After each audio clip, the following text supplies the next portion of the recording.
Okay. Abby's good at starting. Angie, I thought you were going to start for a second there.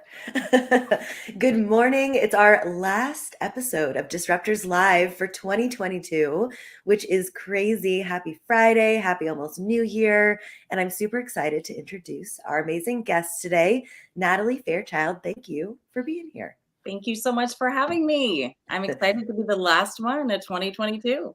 I know, going out with a bang. You guys are definitely going to want to listen, tune in, especially if you're thinking about building some better work life balance habits and things like that going into the new year.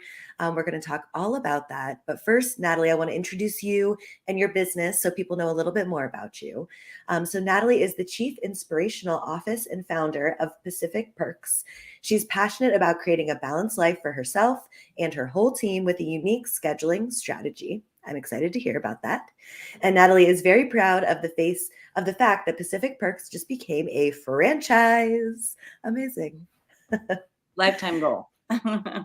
That's pretty cool. And you just were mentioning before we got on the stream, you hit another goal, which I don't know if you can share, but I want to say congrats again. Yeah, absolutely. We're over a $1 million company officially. So I'm excited to reach that tier and for a small business. And we've had the most events we've ever had this year in 2022 of 2,000 events this year. So yeah. Amazing. So give us the background a little bit on Pacific Perks for people who haven't heard about it. Give us the details. Absolutely. Some people might know of our business concept. It is still pretty unique. That's probably one of our biggest challenges is letting people know a service like us exists. But we're like a Starbucks on wheels. Basically, we specialize in espresso bar catering, and we are event oriented. So what that means is we don't have a cafe, we don't have a drive-through kiosk.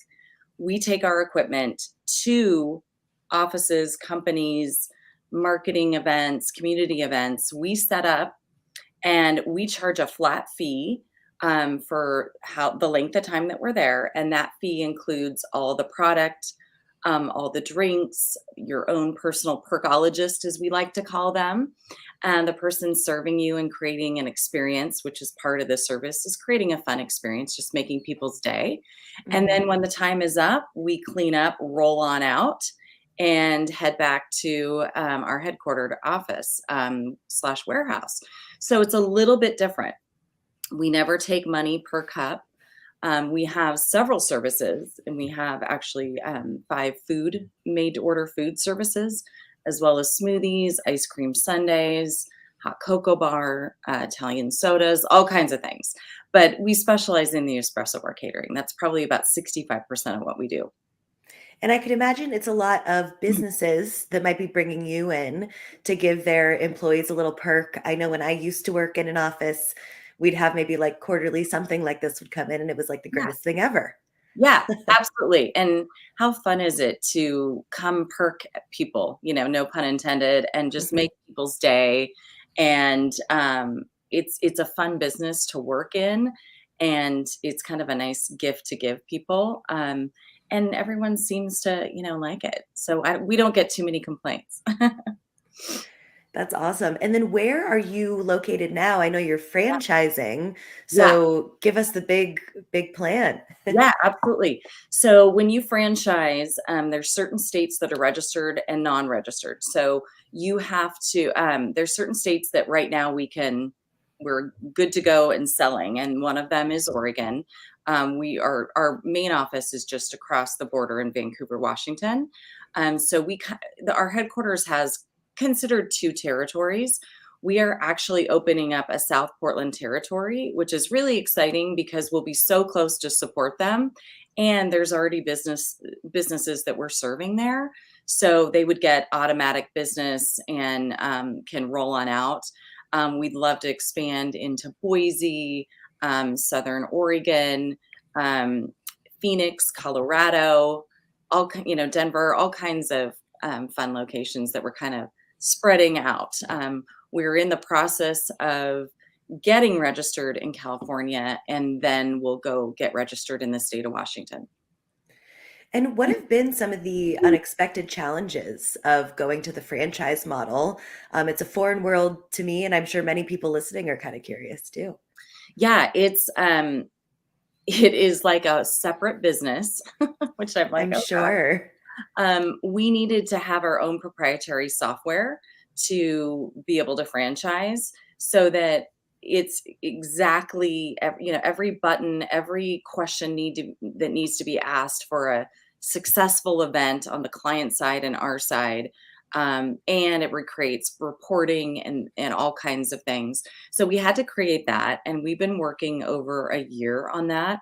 Wow. We ripped the Band-Aid off where we're using mostly the new software internally, but you know how that is when you create a software or change or get a new software program, it's like, "Oh gosh, we didn't expect this. Now this needs to be changed. We need this done," that kind of thing. So we are in the process of almost solely using it, working out some bugs continually, and then yeah, and then getting that just completely set up where it'll be smooth sailing for our franchises. So a lot of the people that I know that have tried a franchise model have this weird tipping point where there's a couple of years where you have to either have massive brand equity and notoriety and or a proprietary software because otherwise other people could just copy your model. Why would they pay you to use your license brand?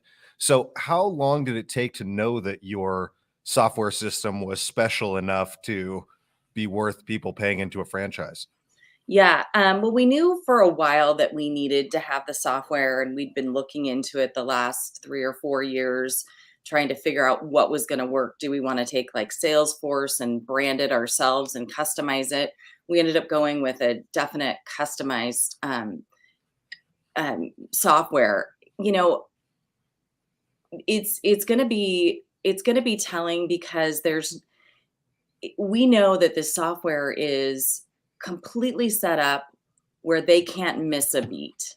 In events, there's so many details, and our business is so unique. We looked at lots of different event software. Believe me, we wanted to take something out there that was already created and maybe customize it a little bit and run with it. But there Mhm. just wasn't anything out there. And this is completely set up for our business, and for different territories. You know, there's different tax rates, there's different, some things you have to tax, some things you don't have to tax, depending on, what state you're in or county or that kind of thing. So it is completely unique to us and exactly what we do. So it's our, own proprietary software. We started from the beginning of, okay, how do we want this to look? It's been quite the process. So even just the small variable of being a company that's headquartered in Washington state, but is operating across the river in Oregon in a Yeah. state that doesn't have sales tax, you probably that's one of the reasons why you preferred not to do those microtransactions of cup by cup versus having a set fee for whoever you're coming into, right? Well, that's interesting. We actually, the concept of not charging per cup was a simplicity and a business model that we wanted to go into. And people ask us to do by the cup all the time. And of course, in the beginning of any business, you try and do whatever you can, you try it out. And then you quickly realize it's better to stay in your lane of what you're really good at. So, though you're mentioning Oregon and Washington. So there are so many variables we have to go through to make sure we're reporting things correctly. So we have to know how many hours an employee is working when they go from Washington into Oregon. We have to split that up, and it gets a little complicated, and it goes into our payroll system. And then that information is how much we pay to TriMet. And so despite the software, there's so many challenges about going over the border. There's HR things, there's, all kinds of things. So yeah. That's fascinating. So do you have a lot of places that end up making you a regular? You know, I'm picturing like a corporate campus like Facebook or Google or something where they have the inclusive food, which is on the macro level a very cheap thing to offer to employees. But do you have like co-working spaces or something where they say, "Would you show up every Thursday morning?" We have monthly perks clients, we call them, and sometimes they have us like once a week, sometimes they have us once a month. We've had clients, we do a lot of work in the property management in apartments, high-end apartments.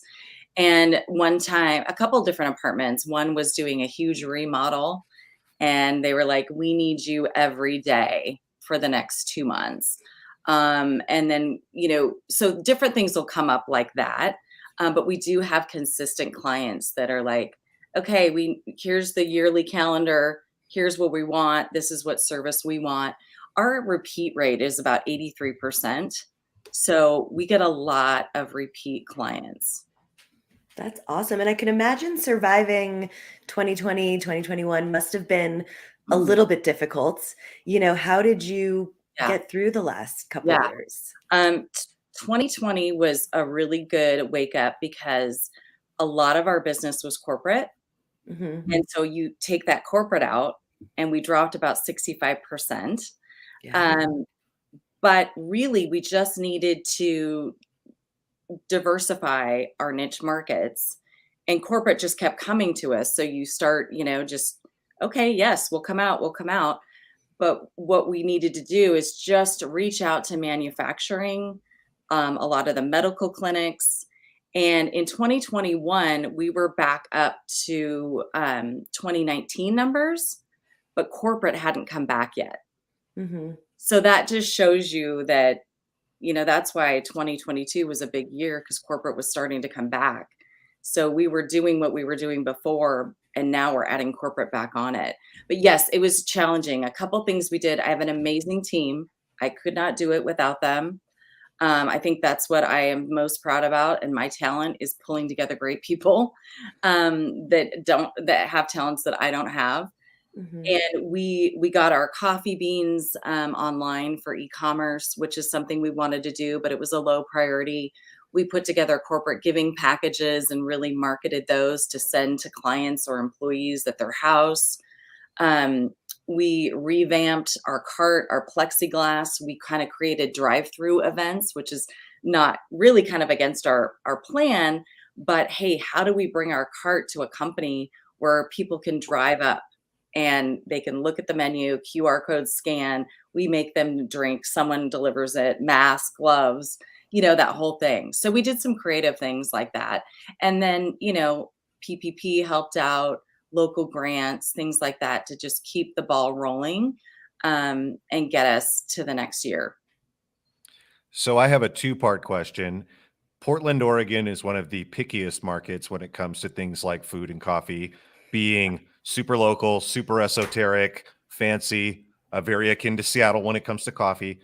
So when you're going into a place, if you go to a catered event or a seminar, conference or something, they've got the pump top jugs with just black coffee in them. You've got a fancy espresso bar, but those big like La Marzocca $30,000 espresso things are big and heavy and you can't roll around. So could you describe what this cart is like? Is Yeah. it really a coffee shop on wheels? Yeah, yeah, absolutely. So the cart is all self-contained. It rolls on wheels. It's about 4 feet wide and 20 inches deep. And so it fits in any SUV, station wagon. It's pretty amazing how clients have actually been like, "Can I follow to your car? Because I don't get how this is happening." Yeah, it's all self-contained. We have a 110 machine that we use because of power. So it's a single head brew machine, espresso machine. And yeah, we just roll on in and set up shop, and all we need is access to power, and that's about it. We bring our own filtered water. We know exactly how much product for the time that we're serving. And what about the coffee? So we have our own blend. It's roasted locally in Vancouver, and we use our Pergology blend, which is a medium roast Italian style, and it people love it. They absolutely love it, and that's kinda why we wanted to sell our coffee online, because people would ask about it. So yeah. Yeah. That's amazing. Andy, I feel like this could be like your side hustle when you move to Portland. Wheel in the coffee cart. I Totally. love It's it. so interesting that people don't think as much about the mobile thing. I used to own a cycling team in Seattle, and there was this company that was, I mean, it was a food truck that was a coffee shop on the inside, but it was like this big, rugged truck, and they would only go to outdoor events like marathons and bike races and triathlons. And so they were busy every Saturday, Sunday, but I had never seen a coffee shop on wheels before. And I always wondered if it was some kind of difference with the materials being perishable or the amount of power you need or something like that. But Yeah. I'd only ever really seen the one, even living in Seattle and Portland and Denver.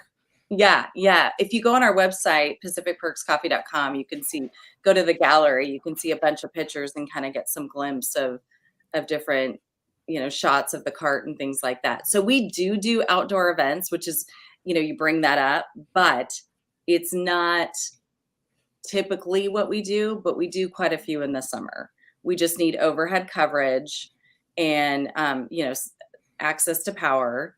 Um, and a lot of clients have us do it. We're scooping ice cream outside at parks and whatever. But we will refer to people like the big truck for outdoor events that want to have us, sell by the cup because we just don't do that. So people think sometimes we're crazy, but you gotta, I love to live life simply, and everything we add onto the company, service list has to fit in a box of simplicity. And if Mhm. it doesn't work. And Yeah. this flat rate pricing is part of that. And we want it simple for us internally, for our clients, for the guests, that kind of thing. So whenever someone sees our cart out and about, come on up because it's free. There's no tip jar or anything. They just get to enjoy it. That's awesome. And I feel like the simplicity piece plays into, one of the things I wanted to ask you about how, creating a, balance of life, work-life balance for yourself and your employees has been such a priority. Yeah. How have you been able to do that while also, hitting the seven-figure mark? Yeah. So it started out with life not being balanced. My husband, who is still part of the business, has MS, and we were Mhm. living in Denver. He's from Denver, and corporate world was kicking his rear end, and we both knew we had to do something different. And so we took this business plan to the Pacific Northwest, where I grew up, my family is, where our support system is, and we had to make this work. But we knew we'd be working with each other. We'd balance each other out. That he could take a nap in the afternoon, and we just do this. And I had quickly, before we made this decision, realized that I was an entrepreneur. So pretty quickly, I became a mom. Always wanted to be a mom. Love being a mom, but I was itching to do other things as well.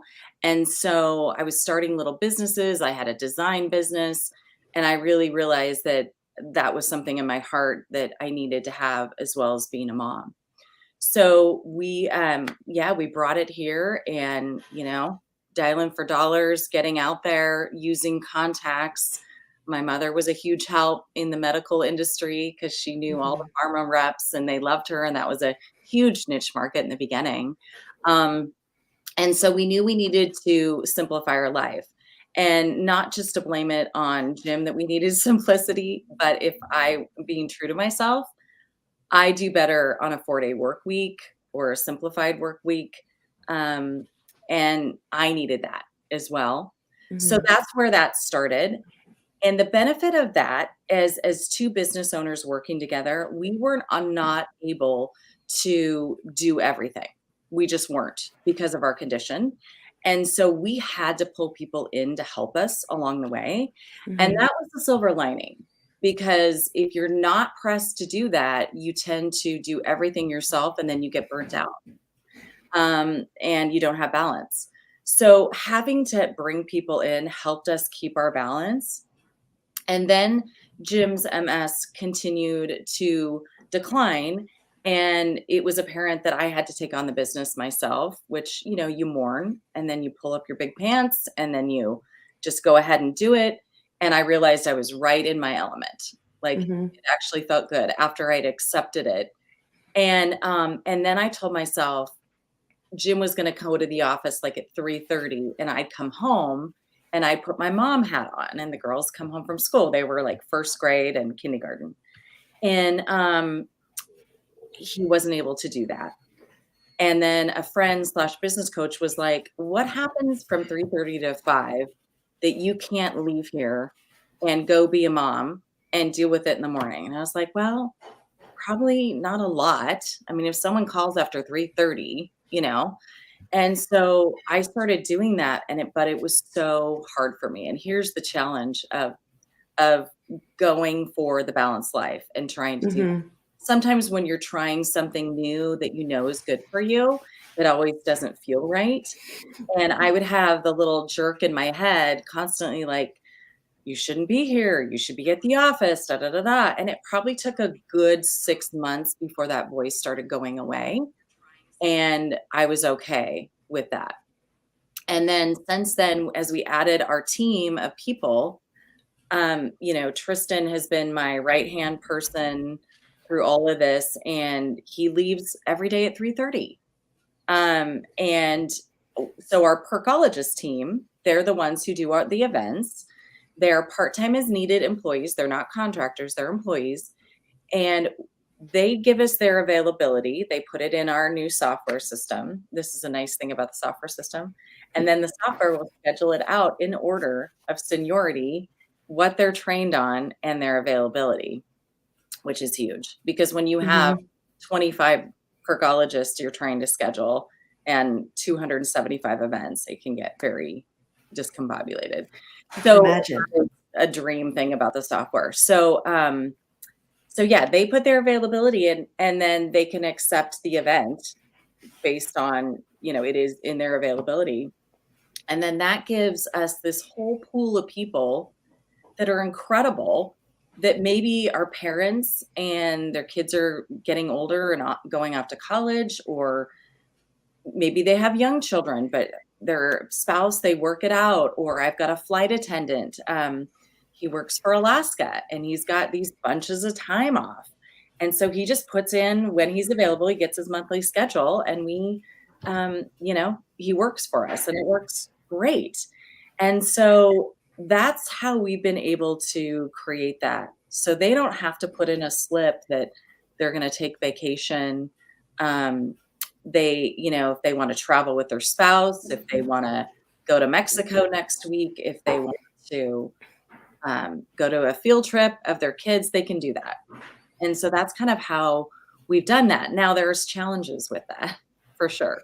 Yeah. You have to have a bigger pool of percologists to be able to cover the events because not everyone's working at the same time. And that's probably our biggest challenge that we are constantly facing. How many is the appropriate amount? And are we able to give everyone enough work based on their availability and what they need? So that's been the challenge, but I think it's been worth it because we've had people with us for 7, 8, plus years that love it. So you were mentioning that you did several thousand events this year, and there are 365 days. So I was doing some of the head math against how many carts are you deploying daily? So that changes from day to day. So this last Wednesday, we had, I think, 17 events going out. So 17 carts. Wow. And today I think that there's 6 going out. So it's very, actually there's more than that, but it's very up and down like that. So we have 18 carts total.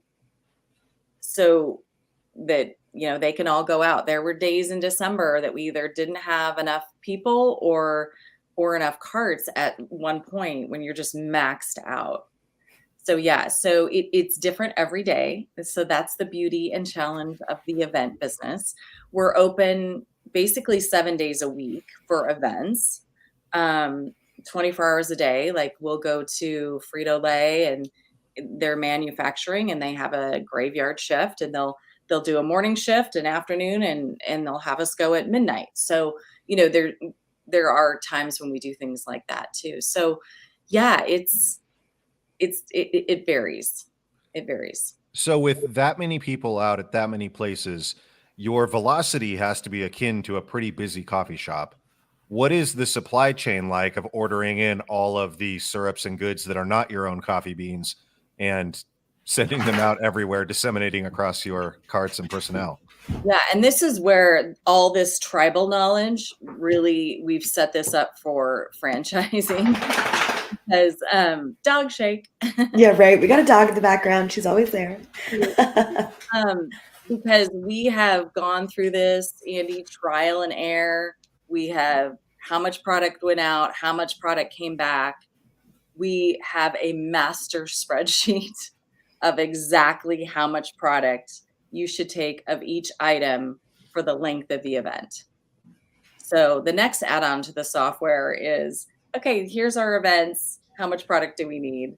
But some product does come back. So, it's always a challenge. But yeah, we have mastermind people that are not like me, where I'm more creative and have fun ideas. We have people that love spreadsheets and they've got to kind of look at the week and figure out how much they need. So have you ever had, with a one-head espresso maker, you can only go so fast. Have you ever had like a beer festival or a big event or something where you had to do a double carter? Oh yeah, we do double carts all the time. Okay. All the time. Yeah, we've had 5 carts out together. Sweet. Yeah. So beer festival type of things, what happens there is a lot of times like a bank will sponsor us. And and they'll be right by us underneath the tent, and guests will have to come to them first, talk to them, get a ticket, and then come get a drink from us. So, it's, we're not probably the best thing other than that situation for like a beer fest where there's thousands of people. We have done it. But yeah, it takes lots of different carts. We can serve 50 cups, up to 50 cups per hour, with the one head. So what is like a really aggressive event? Like a Tony Robbins conference comes to town and there's 7,000 people? Or what is a big like hotel conference kind of event that you guys do? Yeah. We have done a chiropractic event with several, a lot of stuff that's like Oregon Convention Center, where a company wants to sponsor coffee station in the main area, and we have five carts set up. We worked with the Live Golf Tournament in Portland this last summer, and we had several carts out in several different areas. And so it was single, but different buildings, different areas of the space. That was interesting and super challenging, logistic wise and supply wise, and things like that. But yeah, a lot of big trade shows will have us. A commercial property management, they'll have it for the building. They'll have us in the foyer. Things like that, where there's a big amount of people. Sometimes you'll just have 5 carts right in a row. Come on up. Or sometimes they'll stick us in different areas of the space. Love that. And who is taste testing all this coffee? Because I'm laughing. I'm here with 2 non-coffee drinkers. Yeah. Again, you have to have a really good team. Yes. And the person that roasts our beans, he has been there since day one, and he's amazing and knows a lot about it. And on my team, I do have coffee drinkers. So, so we go by a lot of good feedback and things like that. We added a darker blend called Purgatory, darker than 2020 during 2020. So we sell that online. But yeah, we have a team of people, lots of people who taste it. And then it's a tried and true recipe. So that's probably been one of the easiest things, and we haven't changed, is our coffee blend. And I'd be happy to send some over to you, Abby, so you could try it and see what you think. I would love some. All of this talk is making me need more coffee. So if you're watching, Perfect. And go to your website. Exactly. And as far as the food goes, I don't love to cook, but I don't mind eating. So we actually do test kitchens for everything that we create. So newer service is the grilled cheese bar, the crepe bar, and waffle are the last 3 services we added. So a lot of taste tests, round 1, round 2, round 3. Put it down. How can we do this simply? That kind of thing, and we get a lot of good feedback from it. So Can Well, I when I have that come, job? Can I just come and be the grilled cheese taste tester? I volunteer. no absolutely. thanks. I'm on a diet. It's New Year's, no grilled cheese and no coffee. So when I come visit, maybe we could get a beer or something. Absolutely, yes. Oh, actually, Vancouver, Washington, for all of you Vancouvans out there, Lewitt Brewing is really, really amazing. And their beer, Shadow Shinobi, the IPA, is one of the best IPAs in the Northwest. Heard Nice. it here first, folks. Nice. Right. If you're ever in Vancouver, Yeah, absolutely. Absolutely. fun And spot then too. in the Pacific Northwest, you've got McMinimum's, which is one of my favorite beers, the Ruby Ale, which is a raspberry, kind of like a wheat beer. And that's probably where I'd take you. Love it. Ooh, exciting. Well, I'm jealous you guys are going to get to hang out. Not fair. I'll have to come visit too. Absolutely. And Natalie, if someone is interested in following you, purchasing coffee beans, maybe becoming a franchisee, how can people reach out to you? Yeah, go to pacificperkscoffee.com. And on the top of the website, there's places where coffee, the shop, there's franchise tab, there's our services tab. You can look at pictures and our services and things like that. So, yeah. Amazing. Well, thank you so much for coming on the live stream. We definitely went out with a bang, and now I just need to go have 10 cups of coffee because I'm just jonesing for it. Send me your address. Honestly, I'd love to send you a pound of coffee. And I would love that. yeah, so yeah, Thank you. definitely do that, and hopefully you enjoy it. So Oh, I'm sure I will if my husband doesn't drink it all before I get to it. So exactly. amazing. Andy, anything else from you before we sign off for the year? Well, Abigail, I would like to say congratulations to you. This is our 22nd live stream, but I believe we missed 2 or 3. So I think it's 6 months. Wow. I think this is the That 6 is month mark of our crazy. little humble program here. Aw, So- and it's going to keep going every Friday. So many. Next year, we are going to do probably more than one a week at some point. There you Amazing. go. Popping off. And quick plug, if you are interested in being a guest on the show, send Andy and I or message on Facebook, LinkedIn, send us a YouTube comment that you want to be a guest, and we'll reach out to you if it's a good fit. We'd love to have you on. And if you're interested in business matchmaking, learning what that is, or working with us, you can go to founderist.club, the organization behind this whole stinking thing.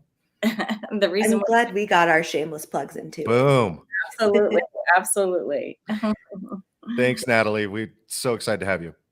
Yes, and Andy, when you get settled, reach out and let me know if you need anything. Appreciate that. Just Okay. lots of coffee. So much. Have a good Friday, everybody.